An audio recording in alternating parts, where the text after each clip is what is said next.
पहले तो मैं आप सबका शुक्रिया अदा करता हूं कि आप बड़े शॉर्ट नोटिस पे यहाँ पहुँचे हो। जहाँ तक ताल्लुक़ है आज की प्रेस कॉन्फ्रेंस का, वो तो मैं दिल्ली की सरकार, जो हिंदुस्तान की सरकार है, मैं उसका शुक्रिया अदा करना चाहता हूँ, क्योंकि खिता पीर पंचाल के अंदर काफ़ी सारे डेवलपमेंटल वर्क्स लगे हैं और इसके अंदर ख़ास करके रोड कनेक्टिविटी की जहाँ तक बात करें, इसका काफ़ी काम लगे और काफ़ी सारे काम शुरू भी हैं। और जब मैं हाउस में था, तो अपर हाउस में था, जब सरकार थी जम्मू कश्मीर में, तो उसमें मैंने कई बार मुद्दे उठाया था। मैंने ये मुद्दा उठाया था कि जम्मू पुंछ जो हमारा नेशनल हाईवे है, इसकी वाइडनिंग की जाए, इसको 4 लेनिंग की जाए। और ख़ास करके मैंने टनल्स के बारे में हमेशा इश्यूज़ रेज़ किए थे। और आज भी अगर आप मेरी प्रोसीडिंग निकालेंगे अपर हाउस की, तो वहाँ एक मैं ही वाइद था जो खिता पीर पंचाल की, जो काली तार और अपना जोरी पुंछ जो नेशनल हाईवे है, इसके ऊपर जब टनल की बात रखी गई या इसकी वार्डनिंग या फोर लेन की बात रखी गई, तो उसको मेरी तरफ से ही रखी गई। और आज मैं गडकरी साहब का शुक्रिया अदा करना चाहूँगा और मोदी साहब का शुक्रिया अदा करना चाहूँगा कि आज जम्मू पुंछ जो हमारा नेशनल हाईवे है, इसकी वाइडनिंग का रोड का काम लगा हुआ है। और टनल का भी, जैसे आपने देखा, काली तार के अंदर भी टनल बन रही हैं, 2 टनलें वहाँ काम शुरू हो गए हैं। और यहाँ नौशहरा के अंदर भी टनल का काम शुरू हो गया और बाकी मैक्सिमम वाइडनिंग का काम जो सड़कों का है वो स्टार्ट है। लेकिन बदकिस्मती है कि सरकार तो चाहती है कि यहाँ डेवलपमेंट हो, बट कुछ लोग, कुछ ऑफिसर ऐसे हैं कि जो कुछ चंद लोगों से मिले हुए हैं। एक इस वाइडनिंग के अंदर एक माफिया भी काम कर रहा है। और जब आपको याद होगा कि अब जब लंबेड़ी से लेकर जो बगनोटी तक रोड बना, जो वाइडनिंग ऑफ रोड हुई, वहाँ alignment according to suitability of दी, जो बड़े लोग थे, जो अमीर लोग थे, जिनकी उनकी ज़मीनें जहाँ पे आती थी, उनको कहीं ना कहीं एडजस्ट करने के लिए वहाँ से अलाइनमेंट काट के पूरी टोटली किसी गरीब की ज़मीन में डाल दी। और आज भी देखें, काफ़ी सारे जो मोड़ कटने चाहिए थे वो मोड़ नहीं कटे, यहाँ से लंबेड़ी से लेके बगनोटी तक, जबकि वहाँ ऐसे से टर्न हैं जो आज भी डेंजरस हैं, जहाँ एक्सीडेंट हो सकते हैं। तो वाइडनिंग ऑफ रोड का मकसद यही था, जब ये रोड अप्रूव्ड वे, इसका अलाइनमेंट यही हुआ कि मैक्सिमम जितने भी मोड़ हैं वो काटे जाएं, कम किए जाएं और शॉर्टेस्ट वे बनाया जाए, ताकि जल्दी से जल्दी जम्मू से पुंछ आदमी पहुंच सके, गाड़ी पहुंच सके। इसका मकसद यही था। लेकिन जब ये हकीकत अलाइनमेंट जब बनाई गई, वो अलाइनमेंट जब शुरू में बनाई गई वो कुछ और थी, जब ये रोड बनाए गए तो वो अलाइनमेंट कहीं ना कहीं चेंज हो रही हैं। जैसे कल अब आपने देखा कि यहाँ पे नौशहरा में जो टनल का काम शुरू हुआ, नौशहरा टनल जिसका नाम है, जो यहाँ से अपना डलें गुरुद्वारा साहब के पास ये निकलेगी, रजौरी को जाएगी। और जब इसकी पहली अलाइनमेंट आई तो कुछ और थी, लेकिन कल जब काम शुरू किया गया तो ये कुछ और है। और नौशहरा की हमेशा एक बदकिस्मती रही कि नौशहरा एक ऐसा टाउन है जो 47 से पहले का टाउन है, और ये वो टाउन है जो बॉर्डर का टाउन है, पाकिस्तान के साथ लगता हुआ टाउन है। और नौशहरा एक ऐसा टाउन है जिसने हमेशा 47 भी देखा, 65 की जंग भी देखी, 71 का जंग भी देखा, उसके बाद 99 का करगिल वार भी देखा। उसके बाद गा बगा जब भी पाकिस्तान की गोलाबारी होती है तो नौशहरा उसके साथ जूझता और नौशहरा के लोगों को नुकसान होता है। बट अफसोस की बात है, जब नौशहरा को बेनिफिट देने की बारी आती है तो नौशहरा के साथ कहीं ना कहीं डिस्क्रिमिनेशन होती है। और कल जब पहले आप देखें, कुछ दफ्तर यहाँ से शिफ्ट किए गए, वो क्यों शिफ्ट किए गए? उसके बाद कुछ बॉर्डर बटालियन यहाँ नौशहरा में बननी थी, वो शिफ्ट कर दी गई, क्यों शिफ्ट गई कोई समझ नहीं लगी। उसके बाद नौशहरा का हॉस्पिटल आज तक नहीं बन रहा। आप एक हॉस्पिटल को कंप्लीट नहीं कर पाए और दूसरे हॉस्पिटल का काम स्टार्ट कर दिया। और नौशहरा का जो हॉस्पिटल है, एक ऐसा हॉस्पिटल जो बॉर्डर के लोगों के लिए भी बड़ा इंपॉर्टेंट है, और साथ साथ में जो रजौरी से लेकर सुंदरमणि तक अपना कोई रास्ते में हॉस्पिटल नहीं है। और वाहिद एक नौशहरा ही है, जब नेशनल हाईवे को एक्सीडेंट हो जाए तो यहीं पे वो पेशेंट सबसे पहले आता है फर्स्ट एड के लिए। तो आज भी देखें वो बिल्डिंग कब से शुरू हुई है, हर बार यहाँ नारियल तोड़ा जाता है। ये पहला हमने यहाँ हॉस्पिटल देखा है जब काम, हमने तो हमेशा ये देखा था जब काम शुरू होता था तो उसका नारियल टूटता था और उसके बाद काम खत्म हो जाता था, उसके बाद उसका उद्घाटन होता था। लेकिन ये वो हॉस्पिटल है नौशहरा का, अपना सब डिस्ट्रिक्ट हॉस्पिटल है। यहाँ पहला काम एक फेज़ का हुआ, जब दूसरा फेज़ करना शुरू करना था तो फिर नारियल तोड़ा गया। ये कौन सी ड्रामेबाजी है डिपार्टमेंट की? आप इसको कंप्लीट करिए। वक्त नारियल तोड़ने के बाद भी आज तक वहाँ नौशहरा एसडीएच के अंदर कहीं काम नहीं स्टार्ट हुआ।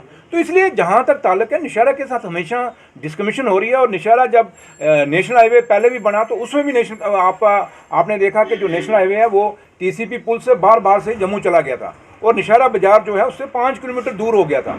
लेकिन अब लोगों ने खुशी मनाई थी कि टनल बनने के साथ रोड नज़दीक आ गया था कम से कम भी अब निशारा की टाउन और जो रोड अब जो टनल बनने लगी थी ये यहाँ से कोई हार्डली 2 किलोमीटर दूर थी, तो लोगों ने बड़ी खुशियाँ मनाई कि कम से कम नेशनल हाईवे पास से जाएगा, हमारा बिजनेस बढ़ेगा, हमारा यहाँ लोगों का आने जाने का ट्रांसपोर्ट बढ़ेगा, कुछ नए बच्चे जो बेरोजगार हैं वो गाड़ियाँ नहीं डालेंगे, या कोई नए दुकानदार हैं वो नई जो बेरोजगार बच्चे हैं वो नई दुकानें डालेंगे, तो लोग खुश हुए थे। लेकिन अफसोस की बात कि कल जब टनल का काम शुरू हुआ तो उसमें जो अलाइनमेंट बताई गई वो कम से कम भी 30-35 फुट ऊंची जो बताई जा रही है कि वो निशारा जो रोड जो रजौरी जा रहा है, जो कनेक्ट करता है रजौरी को टीसीपी को कनेक्ट करता है, वो कम से कम उस रोड से 35 फुट ऊंचा रोड है।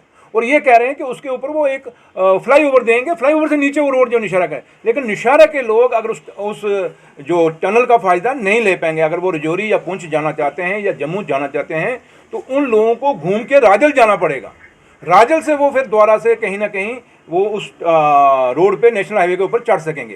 तो ये टोटल एक निशारा के साथ डिस्क्रिमिनेशन है। मैं आपके माध्यम से ऑनरेबल एलजी साहब से रिक्वेस्ट करूंगा, अपील करूंगा, और गडकरी साहब से अपील करूंगा कि इसके अंदर इंटरवीन किया जाए और जो भी ये कॉन्स्पिरेसी की गई है निशारा के साथ, इस कॉन्स्पिरेसी को दूर किया जाए। हम समझ रहे हैं कि ये कहीं ना कहीं एक कॉन्स्पिरेसी है कि निशारा की बाजार को ख़त्म किया जाए, निशारा के राइट को ख़त्म किया जाए। लेकिन हम ये दावे से कहते हैं कि निशारा के लोगों को इतना कमज़ोर मत समझा जाए, लोग मत सोचें कि निशारा के लोग चुप बैठेंगे, निशारा के लोग चुप नहीं बैठेंगे, क्योंकि इसके साथ एक पूरा इलाका बॉर्डर का जुड़ा हुआ निशारा टाउन के साथ। तो इसलिए मैं एलजी साहब से अपील करूंगा कि आप इसमें इंटरवीन करें और इसकी रीअलाइनमेंट कराएं। और दूसरा, मैं गडकरी साहब से भी अपील करूंगा कि आप इसमें इंटरवीन करें और इसकी रीअलाइनमेंट करें। और जहां तक ताल्लुक है इस टनल की, हम आपका शुक्रिया अदा करते हैं कि आपने, क्योंकि लॉन्ग पेंडिंग डिमांड्स थी ये टनल की, काली तार के अंदर या यहाँ पे या पूंछ रूट के ऊपर जितने भी, जैसे मुगल रोड का भी गडकरी साहब कह के गए हैं कि मुगल रोड के ऊपर भी एक टनल बनेगी। तो एक बड़ा ये एक ऐसा रोड बनेगा जो खित्ता पीर पचाल की तामीर और तरक्की में बड़ी मदद करेगा, हमारी अनएम्प्लॉयमेंट में बड़ी मदद करेगा। आज जब ये रोड बनेगा उसके बाद रेलवे भी आने वाली है, जब रेलवे आएगी और ज़्यादा फायदा होगा। तो लिहाजा, लेकिन कम से कम जो आज आप एक बेनिफिट्स लोगों को दे रहे हैं, ये सड़कें किस लिए बनाई जा रही हैं, टनल किस लिए बनाई जा रही है, इसलिए बनाई जा रही है कि लोगों को बेनिफिट दिया जाए। बट इसका मतलब ये नहीं कि आप लोगों को हरासमेंट करें, आप एक टाउन को बर्बाद ही कर दें, एक टाउन को ख़त्म ही कर दें। इसलिए ये टाउन हम ख़त्म नहीं होने देंगे। इसलिए इससे पहले कि निशारा के लोग दोबारा सड़कों पे उतरें इस डिमांड को मनवाने के लिए, हम चाहेंगे कि पीसफुली इसका हल हो और इसमें एलजी साहब इंटरवीन करें और गडकरी साहब इंटरवीन करें और इसमें जो अथॉरिटी है, जो संपर्क है या ग्रीफ की जो अथॉरिटीज़ हैं, वो भी इंटरवीन करें और इसकी रीअलाइनमेंट करें। और एक नई जो पहली अलाइनमेंट थी, जैसे उन्होंने कहा था कि ये रोड नीचे से जाएगी और निशारा के लोगों को कनेक्टिविटी मिलेगी, तो हम यही चाहते हैं कि हमें कोई ज़्यादा हम डेवलपमेंट के खिलाफ नहीं, हम सिर्फ इतना कहते हैं कि निशारा की टाउन को ख़त्म ना किया जाए, इसको उस रोड के साथ कनेक्ट किया जाए। चाहे आप उसमें कोई डाइवर्शन दें, चाहे उसमें आप रैंप बनाएं, चाहे उसको रोड को डाउन करें, जैसे भी आप ठीक समझते हैं। हमारा कोई ये नहीं है कि रोड बिल्कुल ज़मीन पे आए, आप इसको रैंप बना के भी दे सकते हैं। बट मकसद एक ये है कि ये निशारा जो रोड है, इसको यहीं से इनको कनेक्टिविटी मिलनी चाहिए। चाहे अगर रजौरीपुंज जाना चाहते हैं या जम्मू से जाना चाहते हैं, तो ये लोग वहीं से रोड के ऊपर वहाँ से चढ़ जाएँ और आराम से अपने सफ़र को कर सकें। इसलिए मैंने आज सबको एक मिनट मैंने इसलिए आज सबको आपको तकलीफ दी थी कि इससे पहले कि निशारा में एक बड़ा आंदोलन खड़ा किया जाए, उससे पहले ही मैं एडमिनिस्ट्रेशन से अपील करूँ, मैं डीसी साहब से भी रिक्वेस्ट करूँगा कि आप इंटरवीन करें इसके अंदर, तो इससे पहले कि लोग सड़कों पर उतरें आप इंटरवीन करें। कोई इतना बड़ा इशू नहीं है, कोई हिंदुस्तान और पाकिस्तान के साथ कोई आप पीस प्रोसेस के लिए बात नहीं करनी, हमने बार्डरों की रीसेटलमेंट की बात नहीं करनी, with in जुडिक्शन of the administration and department है, तो इसको हल किया जाता है, कोई इतना बड़ा इशू नहीं है।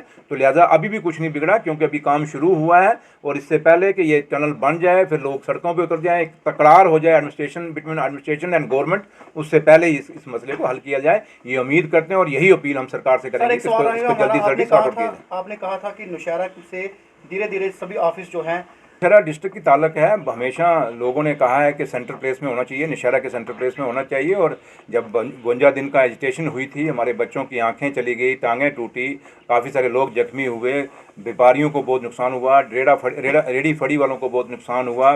हमारी जो दूसरी दुकानें थी छोटी, क्योंकि निशारा कोई बड़ा टाउन तो है नहीं कि यहाँ बड़े करोड़ोंपति अरबोंपति कोई बिजनेस है, कोई इंडस्ट्री है, वो तो है नहीं है, बट काफ़ी सारा नुकसान हुआ था। तो इसलिए वो अगर एजिटेशन हुई तो इसीलिए हुई थी कि डिस्ट्रिक्ट को यहाँ से शिफ्ट करने की बात हुई थी। तो इसलिए जहाँ तक निशारा का ताल्लुक है, निशारा से डिस्ट्रिक्ट शिफ्ट नहीं हो सकता। जब वो डिस्ट्रिक्ट की बात आएगी वो अलग बात है, लेकिन कोई कॉन्स्पिरेसी करने की कोशिश करेगा तो उसको हम एक्सपोज करेंगे, और वो एक्सपोज हो भी रहे हैं कि कौन आदमी है जो ये कॉन्स्पिरेसी कर रहा है। तो लिहाजा ये कॉन्स्पिरेसी हम नहीं होने देंगे। नौशहरा टाउन को नहीं ख़त्म होने जाएंगे। ये वो टाउन है जहाँ हमारे बुज़ुर्गों ने अपनी कुर्बानियाँ दे के अपने खून से इस टाउन को सींचा हुआ है। ये जो आज जो कुछ बना है, हम मास्टर बेरीराम जी के आभारी हैं कि मास्टर बेरीराम जी जितने दफ्तर आज खुले हुए हैं नौशहरा के अंदर, ये मास्टर बेरीराम जी की देन है और किसी की देन नहीं है। लेकिन बाद में जब ये एजिटेशन हुई थी, उसमें कुछ लोग थे हमारे जिन्होंने उसमें एक चीफ पॉलिटिक्स की, क्योंकि हमारी उसमें जब चीफ मिनिस्टर यहाँ पे महबूबा मुफ्ती जी थी, उसमें 5 दफ्तरों की बात यहाँ हुई थी, नेगोशिएशन हुई थी, और मैं खुद मुझे गवर्नमेंट ने एक रिप्रेजेंटेटिव बना के भेजा था, और शाहिद इकबाल साहब यहाँ डीसी थे, तो उसमें एक बात हुई थी कि यहाँ 5 दफ्तर और खोले जाएंगे। और लेकिन है कि कुछ 1-2 लोग थे जो आज बड़ी खरपंची मारते हैं, शहर के अंदर हम बड़े लीडर हैं, लेकिन उनके कारण आज नौशहरा को नुकसान हुआ, और वो जो दफ्तर यहाँ से 5 वो नहीं खुलने दी गए। अगर मेरे कहने पे उसमें बाजार खोला होता तो आज अगर मैं दफ्तर ना बनाता तो मैं कसूरवाद होता। लेकिन लोगों को पूछना चाहिए, जिन लोगों ने उसमें ये बाजार खिलाया और जिन्होंने नेगोशिएशन की थी, आज वो दफ्तर कहाँ पे हैं, वो दफ्तर क्यों नहीं खुले। तो लिहाजा ये बात बाद में की जाएगी। लेकिन एक चीज़ मैं दावे से कहता हूँ कि जहाँ तक डिस्ट्रिक्ट का ताल्लुक है, चाहे डिस्ट्रिक्ट जो भी बनेगा, नौशहरा जो आज के लोग जो हैं नौशहरा के, वो मैं कोई नहीं होता फैसला, नौशहरा के लोगों ने फैसला करना है। यहाँ लोग बैठे हुए हैं, जो यहाँ के जो सोशल ऑर्गेनाइजेशंस हैं वो बैठी हुई हैं, वो खुद फैसला करेंगे। अगर नौशहरा के लोगों ने फैसला करना होता तो सरकार की तरफ से 5 ऑफिस आ गए थे, उसमें तो डिस्ट्रिक्टों की बात, लेकिन ऑफिस हम ले आए थे। लेकिन चंद लोगों के, कोई 2-3 लोग थे जिनके कारण ये सारा वहाँ सबोटाइज हुआ। उन्होंने अपनी पॉलिटिकल अपनी माइलेज लेने की कोशिश की, माइलेज तो उनको मिली नहीं, उल्टा नौशहरे को नुकसान हुआ। तो इसलिए मैं कहता हूँ दुख मुझे भी है कि वो 5 ऑफिस, अगर जैसे आरटीओ ऑफिस यहाँ पे खुलना था, एसएसपी बॉर्डर का ऑफिस यहाँ पे खुलना था, चीफ प्लानिंग ऑफिसर का ऑफिस यहाँ खुलना था, एडी फूड एंड सप्लाई का ऑफिस यहाँ पे खुलना था।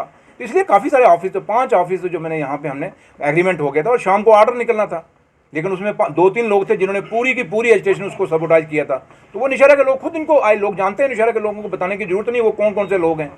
वो वही लोग हैं जो आज बड़ी खड़पंची मारते हैं, बड़े भाषण मारते हैं, जाके कि कभी ये हो गया नौशहरा के साथ। उनको हम ये पूछना चाहते हैं कि वो 5 दफ्तर आपने क्यों नहीं बनने दिए थे। जब मैं नाम लेने पे आ जाऊँगा तो मैं उसमें लोने में गुरेज नहीं करता, लेकिन मैं नहीं चाहता, क्योंकि मेरा वो लेवल नहीं है कि मैं आज ये विच हंटिंग में पढ़ूँ। लेकिन ये है कि नौशहरा को 2-3 लोगों ने नुकसान किया हुआ जब ये एजिटेशन हुई थी, और हमारे बच्चों के, अगर कोई आज उनकी आँखों का कसूरवाद है, उनकी आँखें जो निकल गई, उनकी टाँगें जो टूट गई, हमारा बिजनेस जो तबाह हुआ 52 दिन का, उसका अगर कोई कसूरवाद है तो वो 2-3 लोग हैं, और उनको जवाब दे देना होगा, वक्त आने पर जवाब देना होगा कि नौशहरा के साथ जाती क्यों करें। एक आखिरी सवाल है हमारा, नहीं, जहाँ तक ताल्लुक है, मैंने तो श्रद्धांजलि दी है। मैं एक फ़ौजी का बेटा हूँ, हम तो जानते हैं फ़ौज में जब घर का एक परिवार का बंदा जाता है, घर में परिवार में क्या होता है। लेकिन जहाँ तक ताल्लुक है, जम्मू कश्मीर में इलेक्शन की ज़रूरत है, इलेक्शन होना चाहिए, और इलेक्शन बहुत जल्दी होना चाहिए। और इलेक्शन के कारण जो अफसरशाही यहाँ लाल फीताशाही जो हैवी हुई हुई है, ये उनके कारण हुआ है। ये किसका, सिक्योरिटी फोर्सेज का लैप्सेस है, क्यों हुआ। ये जो जहाँ पे ये पुंछ में अटैक हुआ, ये कोई पहला अटैक है क्या? यहीं तो पहले 8 लोग तो पहले शहीद हुए थे हमारे फौजी के, नहीं हुए थे क्या? आज 5 शहीद हुए, इससे पहले भी हुए। तो क्या कर रही है सिक्योरिटी? तो इसलिए एजेंसीज का यहाँ तक रोल था, एजेंसीज को अपना रोल अदा करना चाहिए। एजेंसीज कसूरवार है इसके लिए, अगर इतना बड़ा हादसा हुआ कैसे हो गया। तो इसलिए जहाँ तक वो फौजी शहीद हुए हैं, मैं एक फौजी का बेटा हूँ, मैं आज जो कुछ हूँ मैं फ़ौज के कारण हूँ, और इसलिए हम जहाँ तक ताल्लुक है फ़ौज के लिए, हमारा हमेशा उसके लिए। आज ये आप जो वेस्टर्न नौशहरा, ये जो तामीर और तरक्की आपको दिख रही है, इस नौशहरा के अंदर जो आज बिजनेस फ्लोरिश कर रहा है, ये सब फ़ौज के कारण है। यहाँ आज 4थी पीढ़ी लोगों की फ़ौज में है। सर एक सवाल मैंने पहले भी कहा था, शायद आपसे किया था कि आप ये, क्योंकि देश की सिक्योरिटी का मसला मैं ज़्यादा इस पर नहीं बोल सकता, लेकिन मैं एक चीज़ आपको कहता हूँ कि कहीं ना कहीं एजेंसीज की अकाउंटेबिलिटी फिक्स होनी चाहिए कि वो क्या कर रही थी, चाहे उसमें 10 साल से रह रहे हैं या 2 साल, चाहे वो 1 साल से क्यों ना रह रहा हो। जरूरी नहीं कि वो 10 साल से है तो क्या कर रहा है। 1 साल वाला भी अगर उसके टाइम पे भी लैप्सेस होते हैं तो क्यों हो रहे हैं लैप्सेस। तो इसलिए ये बहुत बड़ी बात है, कोई छोटी बात नहीं। आपके सामने डांगरी हुआ, कैसे हो गया डांगरी भाई? शहर के अंदर डांगरी हो गया, शहर के अंदर 2 हरिजन लड़के मारे गए वहाँ कैंप के अंदर, कैसे मारे गए। ये एक बहुत बड़ा एक नेक्सस जो कहीं ना कहीं एक हुआ है, और लैप्सेस हुआ है, नेक्सस भी है, लैप्सेस भी है, दोनों चीज़ें इसमें हुई हैं। इसलिए इस पर एलजी साहब बड़े सीरियस हैं, और एलजी साहब ने काफ़ी इसका डांगरी का नोटिस लिया है। इसी सिलसिले में आप देखें नए एसएसपी साहब भी यहाँ आ गए हैं, तो उनको इसी लाया गया कि नई जिम्मेवारी दी गई है। और अब देखिए शायद जल्दी ही इसका डांगरी का मसला हल भी होगा, डांगरी के लोग आइडेंटिफाई किए जाएंगे। लेकिन मैंने वही कहा ना कि ये खित्ता पीर पंचाल में दोबारा से कहीं ना कहीं मिलिटेंसी रिवाइव हो रही है, और ये टारगेटेड किलिंग हो रही है। तो इसको कहीं ना कहीं रोकने की ज़रूरत है और ये कहीं ना कहीं सिक्योरिटी फोर्सेस को अलर्ट होने की ज़रूरत है। तो इसलिए मैंने कहा ना कि इसमें एलजी साहब काफ़ी सीरियस हैं और उम्मीद करते हैं, क्योंकि एलजी साहब काफ़ी काबिल एडमिनिस्ट्रेटर हैं, एक बड़े मजे हुए पॉलिटिशियन हैं, वो जानते हैं इन चीज़ों को कैसे टैकल किया जाता है, तो लिहाजा होगा। लेकिन आप मत सोचें कि जिनके लोगों के जो कसूरवार होंगे उनको कहीं बख्शा जाएगा, कभी नहीं बख्शा जाएगा। Thank you.